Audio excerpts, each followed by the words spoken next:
ஓம் சக்தி August 14, 15 தேதிகளில் மேல்மருவத்தூர் ஆதிபராசக்தி சித்தர் பீடத்தில் 55வது ஆடிப்பூர கஞ்சி வார்ப்பும் சுயம்பு அன்னைக்கு பாலபிஷேகமும் நடைபெறும். செவ்வாடை தொண்டர்கள் பொதுமக்கள் அனைவரும் கலந்து கொண்டு அன்னையின் அருள் பெற கோவை, திருப்பூர் மாவட்டங்கள் சார்பாக அன்புடன் அழைக்கின்றோம்.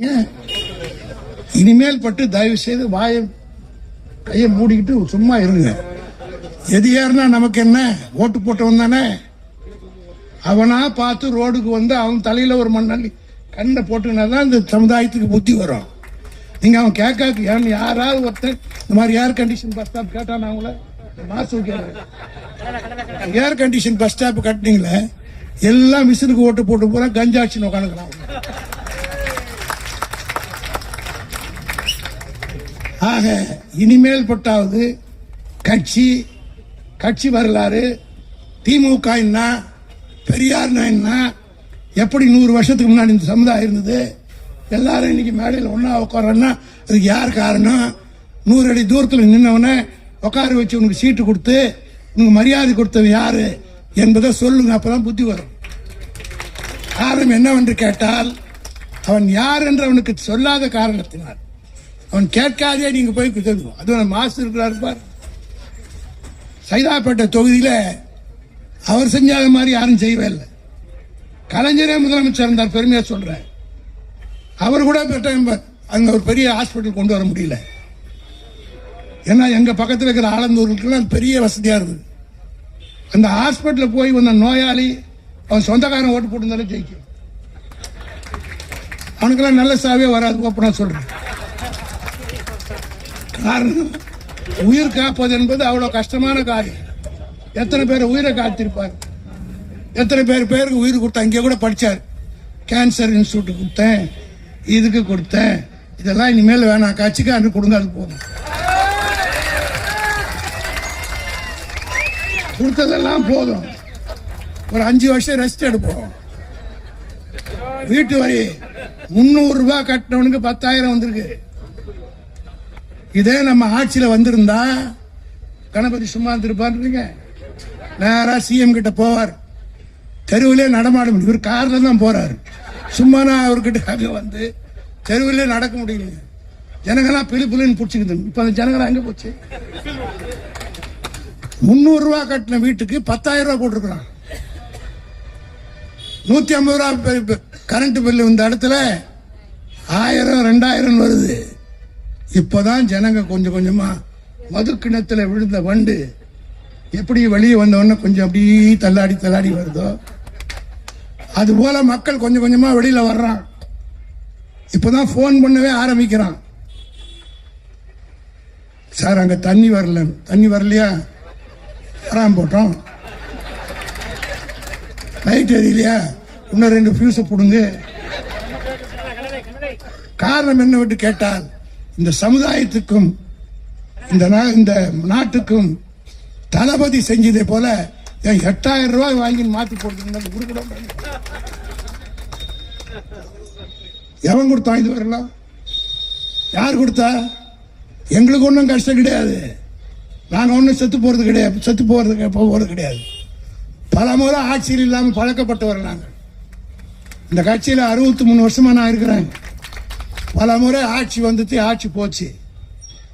திமுக இருக்கிற எந்த தொண்டனும் இன்னொன்னும் பெருமையா சொல்றேன், இதுவரையில கட்சி கூட்டத்துக்கு வராதவன் பூரா இன்னைக்கு நம்ம கூட்டம் நடக்குதுன்னு உணர்வோடு வருகிற எண்ணம் இன்னைக்கு ஏற்பட்டு விட்டது. அதற்கு காரணம் என்னவென்று கேட்டால், திமுக தொண்டர் ரொம்ப வைராக்கியமான தொண்டன், சுயமரியாதைக்காரன். கட்சி நல்லா இருந்தா கட்சி நல்லா இருக்குன்னு சொல்லுவான். கட்சிக்கு சோதனை வந்து விட்டால் களத்தில் இறங்கி நிற்கக்கூடிய முதலாளாக நிற்கக்கூடியவன் திமுக தொண்டன் என்பதை, அதனால்தான் 76 வருஷம் இந்த கட்சியை எவனாலும் தொட்டு கூட பார்க்க முடியவில்லை. பண்டிதர் நேரு இந்த கட்சியை தடை பண்ண நினைத்தார். ஏன்னா இப்போ அதெல்லாம் பேசலாம், காங்கிரஸ்காரன் கூட்டத்தில் சேர்ந்து இழவெடுக்க வச்சு எதையுமே பேசலாம். எமர்ஜென்சி பத்தியும் பேச முடியாது, விசாவையும் பத்தி பேச முடியாது. காரணம் ஒருத்த எவனா உட்கார்ந்து இருப்பான் அந்த மூலையில. இப்ப ஃப்ரீயா போச்சு, எவனும் கிடையாது, எல்லாம் லீஸுக்கு எடுத்துன்னு போட்டான். சில பேர் நம்ம கூட ஜெயிச்சுட்டு வந்த கட்சி என்ன, ஒரு பத்திரிகையாளர் கேட்டார், ஒரு பிரஸ்கார் கேட்டார், கூட கூட்டணியில் இருக்கவங்கலாம் போயிட்டாங்க. ஆமாங்க, லீஸுக்கு எடுத்துட்டு போயிருக்கிறாங்க. அது 11 மாசம் லீஸா 22 மாசம் லீஸா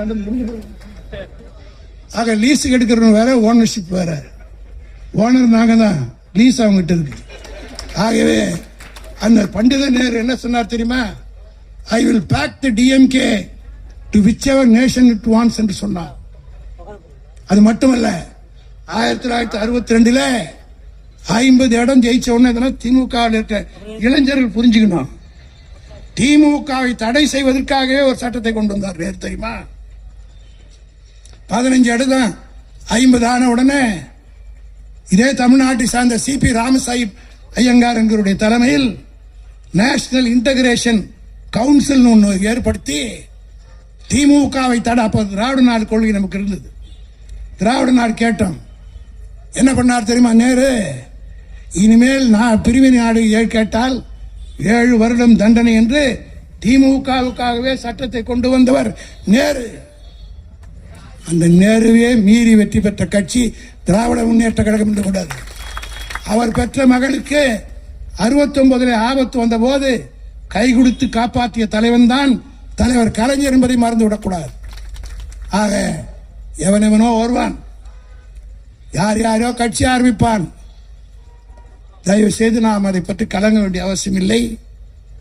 நம்முடைய பணி, நம்முடைய தலைவர் அவர்கள் இன்றைக்கு வகுத்து கொடுத்திருக்கிற பாதையில் நாம் செல்வோமையானால், இப்போதான் கொஞ்சம் கொஞ்சமா கிராமத்தில் இருக்கிறவன், நமக்கு ஓட்டு போடாதவெல்லாம் நேரடியாக வந்து மக்கள் மத்தியில் இன்றைக்கு பேச ஆரம்பிச்சிட்டாங்க. ஒரு எம்எல்ஏ அடிக்கிற கூத்து கொஞ்சம் நஞ்சமா. ஒரு எம்எல்ஏ போய் லாரி டயரை செக் பண்றான், டயர் தேஞ்சு போயிடுச்சுன்றான். அந்த கிளீனர் நல்லா சார், அவன் மூஞ்சி குஞ்சுதான் சார் தேஞ்சு போய்க்குது, அதுக்கு நான் என்ன சார் பண்ணுவேன்? டயர் தேஞ்சா நான் என்ன பண்ண முடியும்? அது ரேஷன் அரிசி போற வண்டி, ரேஷன் அரிசி செக் பண்ணா பரவாயில்ல. என்னடான்னு கேட்டா இவர் டிரைவிங் லைசன்ஸ் வச்சிருக்காராம். டிரைவிங் லைசன்ஸ் வைக்க ஸ்டேரிங்கை பிடிக்கணும். அந்த கிளீனர் கிட்ட கிளீனா கேட்கறான், அவன் இவர் எம்எல்ஏன்னு தெரியல, மூஞ்சி தெரிஞ்சாதானே அவன் கேட்கறதுக்கு. ஓ நீ என்ன டயரை பார்த்து டயர் சரியில்லைன்ற, மூஞ்சி கொடுத்தா சரி, அதுக்கு நான் என்ன பண்றதுன்னு கேட்டான். அதுக்கப்புறம் தான் இவர் சொல்றாரு நான் எம்எல்ஏ. ஆக சட்டமன்றத்தில் மந்திரிகள் உட்கார்ந்து தமிழும் பேச தெரியல, இங்கிலீஷும் பேச தெரியல, எவன் என்ன பாஷையில பேசுறானே தெரியல, கூத்தடிக்கிறாங்க ஒரு மந்திரியும். ஆக இன்னைக்கு ஒரு சட்டமன்றமாவே இல்லை.